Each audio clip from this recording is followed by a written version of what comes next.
الشيطان الرجيم بسم الله الرحمن الرحيم الحمد لله رب العالمين والصلاة والسلام على سيد الأنبياء والمرسلين وعلى آله وأصحابه وأهل بيته وذرياته أجمعين والعاقبة للمتقين. قال الله تبارك وتعالى في كلامه المجيد والفرقان الحميد: أعوذ بالله من الشيطان الرجيم بسم الله الرحمن الرحيم قل أوحي إلي أنه استمع نفر من الجن فقالوا إن سمعنا قرآنا عجبا يهدي للرشد فآمنا به. صدق اللہ العظیم وصدق رسولہ النبی الکریم. مولاي صل وسلم دائما ابدا على حبیبک خیر الخلق كلهم.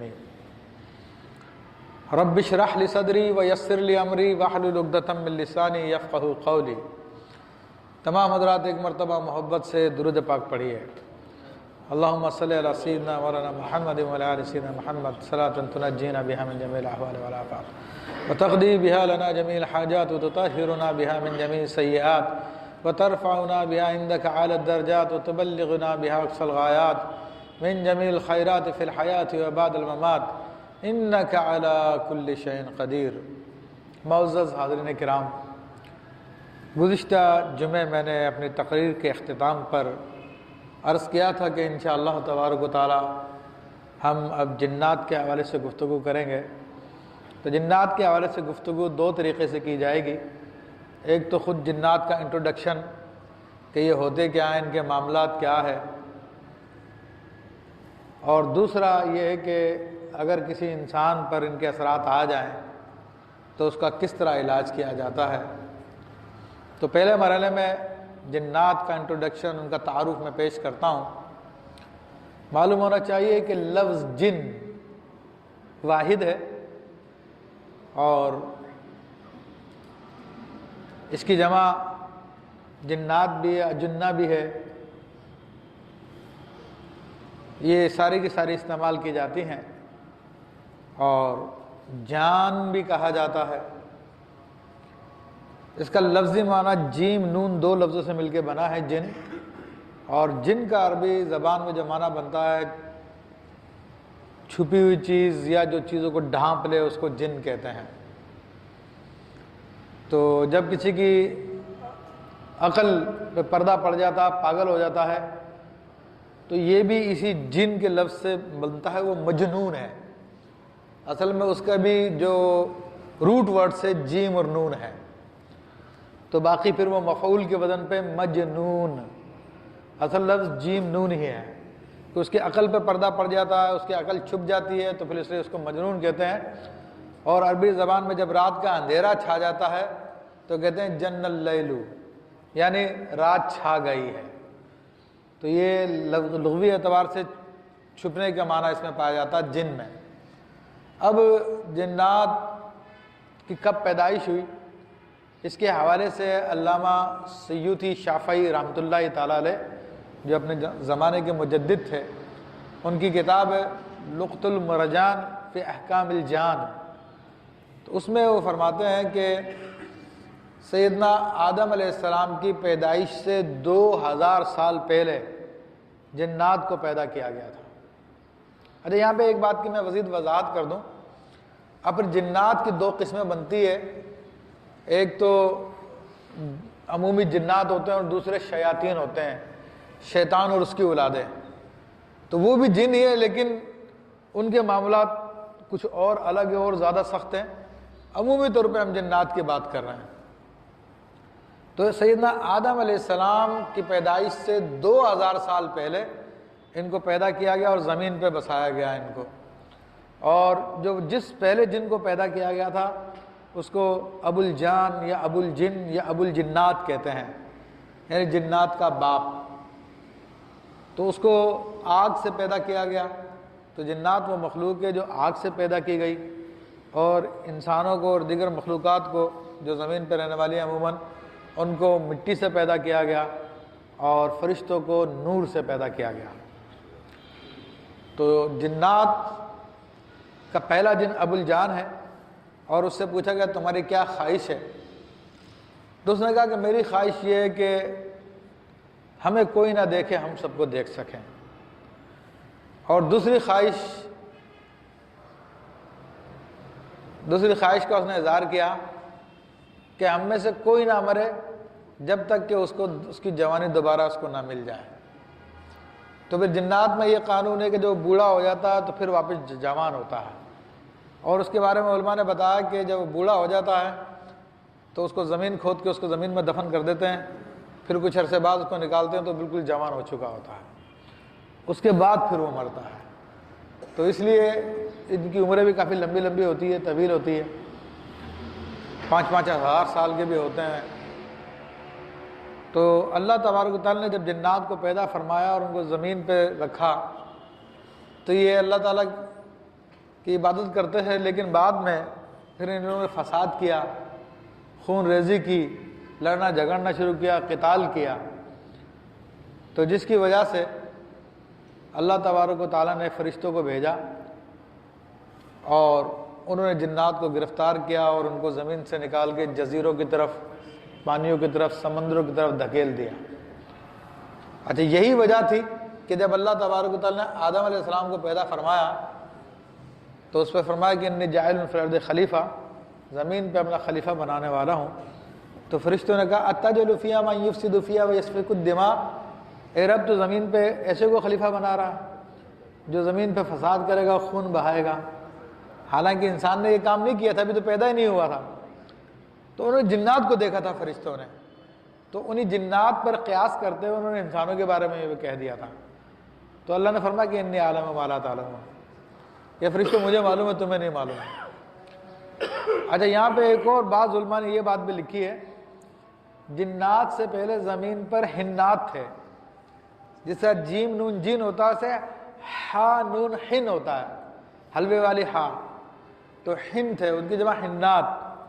تو انہوں نے بھی زمین پہ فساد برپا کیا تھا، تو ان کو پھر ان کے ساتھ بھی یہی کیا گیا، ان کو پھر ختم کیا گیا، ان کو قید کیا گیا اور جنات کو بھیجا گیا۔ جنات نے ان کو اپنا چوپائے، اب جو جنات کو چوپائے ہوتے ہیں، جس طرح ہماری بکری ہوتی ہے، گائے ہوتی ہے، بھینس ہوتی ہے، اسی طرح ان جنات کے جو چوپائے وہ حنات ہیں، ان پہ یہ سواری بھی کرتے ہیں، دیگر کام میں بھی استعمال کرتے ہیں۔ تو بہرحال جنات کو پھر جزیروں کی طرف دھکیل دیا گیا، مختلف علاقوں کی طرف دھکیل دیا گیا، اور ان کی بہرحال نسل ہوتی ہے، شادی بیاہ ہوتے ہیں، ان کے معاملات ہوتے ہیں، نسل ان کی بڑھتی ہوئی ہے، سارے معاملات ہیں۔ پھر اسی طرح کیا وہ کسی شریعت کے مکلف ہیں؟ بلکہ پہلے ان کی شکل و صورت کیا ہے؟ تو ان کی شکل و صورت کے بارے میں علماء نے لکھا کہ مختلف اشکال کی ان کی شکلیں ہوتی ہیں، مختلف صورتوں میں ہوتے ہیں، یہاں تک کہ 2 پاؤں والے بھی ہوتے ہیں اور 4 پاؤں والے بھی ہوتے ہیں، مختلف انداز کے ہوتے ہیں، اور بہت بڑے بڑے بھی ہوتے ہیں، اور یہاں تک کہ علامہ سیوطی نے لکھا کہ 2 انچ کے بھی ہوتے ہیں، بلکہ اس سے بھی زیادہ چھوٹے بھی ہوتے ہیں۔ تو مختلف قسم کے ہیں، پانی کے ہوتے ہیں، ہوائی ہوتے ہیں، زمینی ہوتے ہیں، مختلف قسم کے مخلوق کے جنات میں۔ اور یہ جنات پھر اللہ تبارک و تعالیٰ نے ان کو بعض کو یہ قدرت بھی دی ہے، وہ جو چاہیں شکل بنا لیتے ہیں، جس شکل میں چاہیں اپنے آپ کو ظاہر کر لیتے ہیں۔ تو اس قسم کا بھی معاملہ جنات کا ہوتا ہے، ان کو مختلف قسم کی طاقتیں اللہ تبارک و تعالیٰ نے عطا فرمائی۔ پھر ان کی رہائش گاہیں ہوتی ہیں، ان کے مکانات ہوتے ہیں، محلے ہوتے ہیں جہاں پہ رہتے ہیں۔ تو عموماً تو میں نے بتایا کہ ان کی جگہ ویرانے ہیں، سمندر ہیں، جزیرے ہیں، ان مقامات پہ ان کا معاملہ ہوتا ہے، لیکن بعض اوقات بلکہ آج کل تو اکثر شہروں میں بھی ہوتے ہیں۔ اور علامہ سیوطی رحمۃ اللہ تعالیٰ نے لکھا کہ عموماً یہ جو ٹوائلٹ ہوتے ہیں ہمارے گھروں میں بھی جو ہوتے ہیں وہ ان کی رہنے کی جگہ ہے، گندی جگہیں ان کی جگہیں ہوتی ہیں، جنات کی، خبیث جنات کی ہوتی ہے۔ تو کبھی یہ گندی نالیوں کے پاس رہتے ہیں، گندے نالوں میں رہتے ہیں، کچروں کے پاس ہوتے ہیں، تو اس لیے فرمایا علامہ سیوطی نے لکھا کہ گندی نالی پہ پیشاب نہ کیا جائے کہ وہاں سے پھر یہ معاملات خراب ہو جاتے ہیں۔ مومن جنات کے بارے میں آیا کہ وہ مومنوں کی چھتوں پہ بھی ہوتے ہیں، گھروں کی چھتوں پہ ہوتے ہیں، لیکن وہ نقصان دہ نہیں ہوتے ہیں۔ لیکن بعض اوقات جنات گھروں میں بھی آ جاتے ہیں اور گھروں میں بھی رہ رہے ہوتے ہیں، اور بعض گھروں والوں کو وہ پریشان بھی کرتے ہیں، تنگ بھی کرتے ہیں، ایسا بھی معاملہ ہوتا ہے۔ لیکن عمومی قانون یہ ہے کہ چونکہ ان کو اجازت نہیں ہے رہنے کی گھروں میں جہاں پہ آبادی والے گھر ہوں، تو اگر ان کو کوئی مار دے، کوئی ختم کر دے، تو دیگر جنات پھر اس کی مدد نہیں کرتے، وہ کہتے ہیں کہ اسی کا قصور تھا، یہ گیا کیوں رہنے کے لیے جب جگہ نہیں تھی اس کی، یہ اس کی ملکیت ہے، اپنی ملکیت میں وہ جو چاہے کرے، کیونکہ بعض اوقات بے دھیانی میں بھی جنات مر جاتے ہیں، آپ کو خبر بھی نہیں ہوتا اور جن مر جاتا ہے، ایسا بھی ہوتا ہے بعض اوقات، اس کی وجہ سے پھر انتقام کا سلسلہ شروع ہو جاتا ہے۔ لیکن بعض سرکش ہوتے ہیں، اگر کسی کا بچہ مر گیا تو پھر وہ انتقام لینا شروع کر دیتا ہے۔ لیکن بہرحال گھر میں پاکی رکھی جائے، صفائی رکھی جائے، تو یہ شیاطین وغیرہ گھر میں داخل نہیں ہوتے۔ ٹوائلٹ وغیرہ میں انہوں نے بتایا کہ جنات کا انبو ہوتا ہے، اور عموماً ہم لوگ اپنے بچوں کو دین کی تعلیم دیتے نہیں ہیں، دین سکھاتے نہیں ہیں، تو اس کا رزلٹ کیا ہوتا ہے کہ بچے عام طور پہ اسی نفسیات کا شکار ہو جاتے ہیں۔ ہم کہتے ہیں یار نفسیاتی طور پہ بگڑ گئے، لیکن اصل میں اس کے بڑے اثرات آئے تھے جنات کے، اور ہم اس کا علاج کرا رہتے ہیں، کہتے ہیں خود صحیح ہو جائے گا، لیکن وہ پھر اس کو خون میں شامل ہو کے اس کو بگاڑتا رہتا ہے۔ تو اس لیے بچوں کو تعلیم کی جائے کہ جب بھی ٹوائلٹ میں داخل ہوں رسول اللہ صلی اللہ علیہ وسلم کی بتائی دعا پڑھیں، اللہم انی اعوذ بک من الخبث والخبائث۔ ایک چھوٹا سا جملہ ہے، اس کے اسٹیکر بھی ملتے ہیں، گھر میں ٹوائلٹ سے باہر کوئی دیوار ہے اس پہ لگا دیں، اندر نہ لگائیں، باہر لگا دیں، کم سے کم بچوں کو یاد نہیں ہو تو دیکھ کے جانے سے پہلے پڑھ لیں، تو پھر جو یہ دعا پڑھ لے گا تو انشاءاللہ اس پہ اثرات نہیں ہوتے ہیں۔ اس دعا کا مطلب یہ ہے کہ اللہ میں تیری پناہ طلب کرتا ہوں خبیث جنوں سے اور خبیث جنیوں سے، دونوں سے پناہ انسان کو مل جاتی ہے۔ اور جب اللہ کا نام لے کے اندر داخل ہوتا ہے تو پھر جنات اور اس کے بیچ میں پردہ بھی ہو جاتا ہے، کیونکہ بسم اللہ جب پڑھ لی جاتی ہے، دل میں پڑھنے کرنی پڑی تھی تو دل میں پڑھ لیں تو اب جنات اور آپ کے بیچ میں پردہ ہو جائے گا، وہ آپ کے جسم کو نہیں دیکھ سکے گا۔ تو بہرحال یہ ایک میں نے وجہ بتائی۔ پھر اس کے بارے میں علماء نے بڑا کلام کیا، بڑی گفتگو کی۔ پھر یہ فرما کہ یہ عبادت کرتے ہیں یا نہیں کرتے، تو بالکل یہ مکلف ہے جس طرح ہم لوگ مکلف ہیں، جس طرح ہمیں عبادتوں کا حکم دیا گیا، نمازوں کا حکم دیا گیا، روزوں کا حکم دیا گیا، دیگر ہماری عبادتیں، ایسے ہی جنات کی بھی عبادتیں ہیں، اور وہ بھی عبادتیں کرتے ہیں، مسجدوں میں بھی آتے ہیں، دیگر جگہوں پہ بھی ہوتے ہیں جو مسلمان ہیں۔ پھر ان جنات میں کافر بھی ہوتے ہیں، عیسائی بھی ہوتے ہیں، یہودی بھی ہوتے ہیں، بد مذہب بھی ہوتے ہیں، گمراہ بھی ہوتے ہیں، ہر طرح کے ہوتے ہیں۔ جس طرح انسانوں کے اندر سارے فرقے ہوتے ہیں، اس طرح جنات میں بھی فرقے ہیں۔ اور کیونکہ پہلے مختلف مذاہب کے تھے یہ، لیکن جب سرکار دو عالم صلی اللہ علیہ وسلم نے اپنے اعلان نبوت فرمایا تو اس کے بعد جنات کی کئی جماعتیں رسول اللہ صلی اللہ علیہ وسلم کی خدمت میں حاضر ہوئیں، اور حاضر ہو کے انہوں نے اسلام قبول کیا، اور باقاعدہ سورہ جن پوری کی پوری نازل کی گئی اسی حوالے سے کہ قل اوحی الی ان استمع نفر من الجن، کہ آپ فرما دیجئے کہ مجھ پہ وحی کی گئی ہے کہ جنات کے ایک گروہ نے قرآن کو سنا، استمع نفر من الجن قرآن، تو پوری کی پوری گفتگو، پورے کے پورے معاملات جنات کی پوری گفتگو سورہ جن میں موجود ہے۔ تو ایک مرتبہ نہیں، کئی مطلب کہ جنات مسلمان ہوئے، اور باقاعدہ وہ صحابی ہوئے، اور ان کا سلسلہ آگے تک چلا، صحابہ کی ان سے ملاقاتیں بھی ہوئیں، باقاعدہ ہمارے دور میں شاہ ولی اللہ مودودی سے دہلوی رحمۃ اللہ تعالی علیہ تک ان کی ملاقاتوں کا سلسلہ رہا،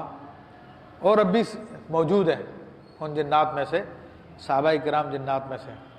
جیسے اسی سورہ جن ہے، اسی سورہ جن کے جو موکل ہیں وہ صحابی رسول ہیں، ان کا نام ہے شیخ ابو یوسف رضی اللہ تعالیٰ عنہ۔ تو یہ شیخ ابو یوسف اس سورہ جن کے موکل ہیں، اور باقاعدہ علماء نے ان کا حلیہ بھی لکھا کہ نہایت ہی نورانی بزرگ ہیں یہ جنات میں سے، اور ان کے ہاتھ اتنے لمبے کہ گھٹنوں تک آتے ہیں جب کھڑے ہوتے ہیں، تو گھوڑے پہ بیٹھ کے تشریف لاتے ہیں سورج ان کا وظیفہ کرنے میں، اور پھر لیکن اتنا زیادہ نور ہوتا ہے اور اتنے زیادہ ان کا روب و دبدبہ ہوتا ہے کہ کوئی بات کر لے بڑی بات ہے، بات بھی نہیں ہو پاتی۔ بہرحال تو اب بھی صحابہ کرام جنات میں سے موجود ہیں، بہت کا انتقال بھی ہوا، ان کی بھی خبر علماء نے لکھی ہے کتابوں میں۔ تو بہرحال یہ تمام مذاہب سے ان کا تعلق ہوتا ہے، قرآن سے بھی ان کا تعلق ہے، دیگر فرقوں سے بھی ان کا تعلق ہے، اور اب بھی اگر کوئی عامل ہوتا ہے اور ان کو پکڑتا ہے تو اسلام قبول کرتے ہیں، باقاعدہ اولیاء کرام سے ان کی ملاقاتیں ہوتی ہیں، خدمت گار ہوتے ہیں۔ پھر ان کا کھانا پینا کیا ہے؟ تو کھانا پینا سب چیزیں ہی کھاتے ہیں جس طرح کہ انسان کھا لیتا ہے، مٹھائیوں کے بڑے شوقین ہوتے ہیں، لیکن حدیث شریف میں بھی ان کی غذا کا ذکر آیا کہ جب ایک جنات کا گروہ رسول اللہ صلی اللہ علیہ وسلم کی خدمت میں حاضر ہو کے مسلمان ہوا تو انہوں نے سرکار دو عالم صلی اللہ علیہ وسلم کی سخاوت کو جانتے تھے، تو انہوں نے عرض کی کہ یا رسول اللہ صلی اللہ علیہ وسلم ہمیں کوئی تحفہ دے دیجئے، آپ کی طرف سے کوئی تحفہ ہو جائے۔ تو پھر سرکار دو عالم صلی اللہ علیہ وسلم نے فرمایا کہ جو ہڈی تم اٹھاؤ گے تو اس پہ گوشت آ جائے گا تمہارے لیے، اور جو جانوروں کی لید ہوتی ہے، گوبر ہوتا ہے، مینگنیاں ہوتی ہیں، تو وہ بعض روایتوں کے مطابق جیسے اٹھاتے ہیں وہ کھجور بن جاتی ہے، اور بعض روایتوں کے مطابق وہ ان کے چوپایوں کی خوراک ہے، ان کے چوپائے وہ کھاتے ہیں۔ تو یہ رسول اللہ صلی اللہ علیہ وسلم کی طرف سے ان کو تحفہ دیا گیا۔ دیکھیں ہر چیز کی ایک مخلوق کی اپنی خوراک ہوتی ہے، اپنا معاملات ہوتا ہے، خود انسان کی خوراکیں مختلف ہوتی رہتی ہے۔ ایک زمانے میں انسان خون ناپاک ہے، کپڑوں پہ لگ جائے تو دھونا پڑتا ہے، جسم پہ لگ جائے تو دھونا پڑتا ہے، لیکن جب وہ بچہ ہوتا ہے، ماں کے پیٹ میں ہوتا ہے، 9 مہینے سے کم ہوتا ہے، تو وہاں پہ اس کی غذا خون ہی ہوتی ہے۔ تو وہ اللہ تعالیٰ کے احکام ہوتے ہیں۔ آپ سوچ رہے ہوں گے یہ گوبر وغیرہ کیسے ان کی خوراک بن گئی، تو یہ اللہ تعالیٰ کے احکام ہے۔ تو ان احکام جیسے کہ الٹی ہوتی ہے، تو الٹی کتنی گندی چیز ہوتی ہے آپ کو معلوم ہے، لیکن شہد کی مکھی جو الٹی کرتی ہے ہم بڑے مزے لے کے کھاتے ہیں۔ وہ ہے تو الٹی نا شہد کی مکھی، جو شہد بنا کے الٹی کرتی ہے، پیٹ میں بناتی ہے پھر وہ باہر نکالتی ہے، اور ہم کتنے مزے سے کھاتے ہیں۔ تو یہ اللہ تعالیٰ کی عظیم قدرتیں ہیں، عظیم اس کے طریقے ہیں جن کو انسانی عقل جو محدود عقلیں سمجھتے نہیں ہیں۔ تو وہی بچہ جو پیٹ میں خون پی رہا تھا، کھا رہا تھا، ماں کے خون سے پل رہا تھا، وہی جب ظاہری دنیا میں آیا تو اب اس کی غذا خون نہیں رہی بلکہ ماں کا دودھ ہو گیا، اور دودھ اگر کسی بالغ کو پلایا جائے تو پلانا حرام ہے، ناجائز ہے وہ، لیکن بچے کے لیے جائز رکھا گیا۔ تو یہ اللہ تعالیٰ کی حکمت ہے۔ تو اس طرح جنات کی یا ان کے جانوروں کی خوراک رکھی گئی ہے۔ تو اس لیے کچروں پہ جہاں پہ ہڈیاں ہوتی ہے، گوشت ہوتا ہے وغیرہ ہوتا ہے، تو رات میں عموماً یہ گھومتے ہیں، تو عموماً کتوں کی شکل میں، بلیوں کی شکل میں بھی پائے جاتے ہیں، سانپ کی شکلوں میں بھی پائے جاتے ہیں، جیسے میں نے بتایا کہ مختلف شکلوں میں آتے ہیں۔ ایک مرتبہ رسول اللہ صلی اللہ علیہ وسلم مدینہ منورہ میں فرمایا کہ جو کالا کتا دیکھو اس کو قتل کر دو، تو وہ جنات آئے ہوئے تھے، خبیث جنات آئے ہوئے تھے اس شکل میں، تو رسول اللہ صلی اللہ علیہ وسلم نے ان کو پھر قتل کرنے کا حکم دیا تھا۔ تو یہ بھی معاملات ہوتے ہیں۔ تو بہرحال ان کی خوراک تمام چیزیں کھاتے ہیں یہ، اور ان کے اجسام لطیف ہوتے ہیں۔ اب علماء نے یہی مسئلہ بھی لکھا کہ جن کی انسان سے شادی ہو سکتی ہے یا انسان کی جن سے شادی ہو سکتی ہے، جنی سے شادی ہو سکتی ہے، تو فرمایا کہ جب تک وہ اپنی حیثیت میں ہے تو پھر یہ نکاح جائز نہیں، کیونکہ انسان کا نکاح انسان سے ہو سکتا ہے۔ لیکن اگر کوئی جن انسانی شکل میں آ گیا اور تو پھر وہ کسی سے شادی کرتا ہے، تو ایسی صورت میں چونکہ اب وہ ظاہری طور پہ انسان ہی ہے، تو اس پہ انسان کا حکم لگے گا، انسان کا حکم لگے گا، اور پھر جو ہے وہ نکاح جائز ہو جائے گا۔ جس طرح ایک مثال ہے، سیدنا جبریل علیہ السلام فرشتے ہیں اللہ تبارک و تعالیٰ کے، لیکن جب رسول اللہ صلی اللہ علیہ وسلم کی خدمت میں حاضر ہوتے تھے عموماً تو انسان کی شکل میں حاضر ہوتے تھے، اور آپ کا اولیاء انسانوں والا ہوتا تھا، آپ کا جسم انسانوں والا ہوتا تھا، سارے معاملات ہوتے تھے۔ تو اب جب حیت کسی چیز کی بدل جاتی ہے تو اس کا حکم بھی بدل جاتا ہے۔ تو چونکہ انسانی شکل میں آیا، یا اسی طرح کوئی جنی انسانی شکل میں آتی ہے، کسی مرد سے اس کا نکاح ہوتا ہے تو چونکہ اب وہ انسان کے حکم ہے تو اس کو علماء نے کہا کہ ٹھیک ہے، لیکن جب تک اپنی اصل حیت میں تو پھر انسان سے اس کا تعلق نہیں ہو سکتا۔ اور ویسے علامہ سیوطی نے لکھا کہ عموماً جو مخنث کہلاتے ہیں، جس کو لوگ تیسری جنس بھی کہہ دیتے ہیں، اور بھی ہجڑا اردو زبان میں استعمال کیا جاتا ہے لفظ، میں ان کی بات نہیں کر رہا جو یہ لائٹس پہ سگنل لائٹس پہ مانگ رہے ہوتے ہیں، یہ تو مکمل مرد ہی ہوتے ہیں، یہ تو انہوں نے پیشہ بنایا ہوتا ہے، اکثر نے کمانے کا ایک ذریعہ بنایا ہوتا ہے۔ ایک فطری ہوتا ہے جو ماں کے پیٹ سے ایسا پیدا ہوتا ہے، تو وہ ان کے بارے میں علامہ سیوطی رحمۃ اللہ نے لکھا کہ یہ وہ ہیں جن میں سے ان کے ماں باپ میں سے کوئی ایک جنات ہوتا ہے، یہ جنات کے اثرات ہوتے ہیں، تو جس کی وجہ سے یہ پیدا ہوتے ہیں، تو ان میں عموماً یہ معاملہ ہوتا ہے۔ تو یہ جس کو ہم تیسری جنس یا مخنث کہتے ہیں، تو جنات کے معاملات ہوتے ہیں، اس کی وجہ سے یہ پیدا ہو جاتے ہیں، تو نہ مرد ہوتے ہیں نہ عورت ہوتے ہیں، بلکہ ملکہ سبا، ملکہ بلقیس جن کو کہتے ہیں، ان کے بارے میں بھی آتا ہے کہ ان کے ماں باپ میں سے ایک جنات تھے، کیونکہ ان کے پاؤں جو تھے، سلیمان علیہ السلام کی زوجہ ہوئی، بعد میں وہ حضرت سلیمان علیہ السلام سے نکاح ان کا ہوا، لیکن وہ اپنے پاؤں چھپا کے رکھتے تھے، ان کے پاؤں انسانوں جیسے نہیں تھے بلکہ کھور تھے، یہ جانوروں کے کھور ہوتے ہیں نا، ویسے ان کے کھور تھے، وہ چھپا کے رکھتے تھے، تو وہ ان کا ایک راز تھا۔ لیکن جب سلیمان علیہ السلام سے جب ملنے کے لیے آئیں تو سلیمان علیہ السلام نے وہ ایسا پتھر یوز کیا تھا فرش میں کہ جو بالکل ایسا لگتا ہے جیسے پانی پڑا ہوا، تو جب وہ سلیمان علیہ السلام کے جانے کے لیے قریب آئے تو دیکھا یہ تو پانی پڑا ہوا، تو انہوں نے بے اختیار اپنا کرتا اونچا کیا تو ان کے پاؤں نظر آ گئے، ان کا راز ظاہر کر دیا سلیمان علیہ السلام نے، لیکن بعد میں بتایا کہ پانی نہیں ہے، یہ پتھر کے اندر ایسا معاملہ ہے، ایسی سائنس استعمال کی گئی کہ پانی لگتا تمہیں، لیکن راز کو ظاہر کرنا تھا۔ تو ان کے ماں باپ میں سے بھی ایک جنات علماء نے لکھا، مفسرین نے لکھا، تو ان کے یہ معاملات بھی۔ پھر اس کے علاوہ جنات کے حوالے سے علم حاصل کرنا، پڑھنا لکھنا، یہ سارا کا سارا ثابت ہے، باقاعدہ بڑے بڑے اولیاء کرام گزرے ہیں جن کے پاس یہ آتے رہے ہیں، بلکہ ایک شاذلی سلسلے کے ابو المواہب شاذلی رحمۃ اللہ علیہ تھے، تو ان کے پاس جنات کی ایک جماعت وہ پڑھنے کے لیے آتی تھی، فقہ پڑھنے کے لیے آتی تھی، تو آپ ان کو درس دیا کرتے تھے۔ تو ایک مرتبہ انہوں نے آنا موقوف کر دیا اور کافی دنوں بعد آئے، تو ان سے پوچھا کیا ہوا تم اتنے دنوں بعد آئے ہو، تم پہلے نہیں آئے؟ تو وہ کہنے لگے کہ اصل میں آپ کے گھر میں لیمو رکھے ہوئے تھے،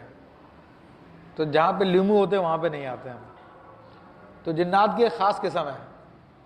جو لیمو سے بھاگتی ہے، تو پھر سے وہ کہتے تھے کہ میں نے پھر اپنے گھر پہ ایک لیمو کا ہار بنا کے رکھا ہوا تھا، جیسے کسی پہ جنات کے اثرات ہوتے تھے ان کے گلے میں ڈال دیا کرتا تھا، تو اس سے ان کو فائدہ ہوا کرتا تھا۔ ہر جن نہیں ڈرتا، بعض جنات کی قسم میں بتا رہا ہوں میں، کہیں بولے گئے وہ تو بتایا تھا وہ تو جا ہی نہیں رہا، لیکن عموماً ہم بھی استعمال کرتے ہیں، بعض اوقات علاج کے لیے جس پہ حاضری ہوتی ہے تو اس کے منہ میں لیمو نچوڑا جائے تو چھوڑ کے بھاگ جاتا فوراً، تو اس کی خوشبو اللہ تعالیٰ نے ایسی بنائی ہے، اور دیگر چیزیں بھی ہوتی ہیں، بہرحال ایک تو علم حاصل کرتے ہیں۔ اور باقاعدہ شاہ ولی اللہ محدث دہلوی رحمۃ اللہ علیہ کا واقعہ ہے جس کو بعض لوگ مختلف ناموں سے بیان کرتے ہیں، لیکن صحیح ہے کہ شاہ ولی اللہ کا واقعہ ہے، وہ اولیاء کرام میں سے تھے۔ تو